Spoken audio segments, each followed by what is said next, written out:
Hello guys, in this video I'm gonna show you how to transfer your player from College Football 27 to Madden NFL 27.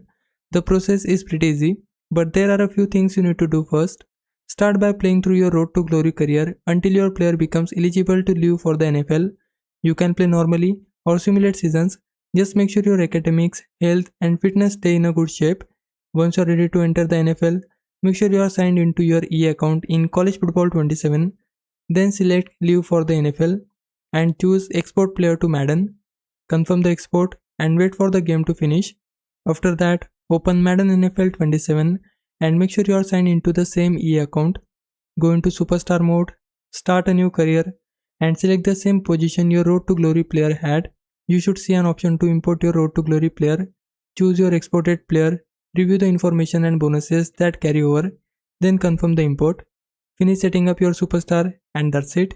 Your College Football 27 Road to Glory player is now ready to continue their career in Madden NFL 27. Hope this helps. Leave a like and subscribe my channel. For now, thanks for watching.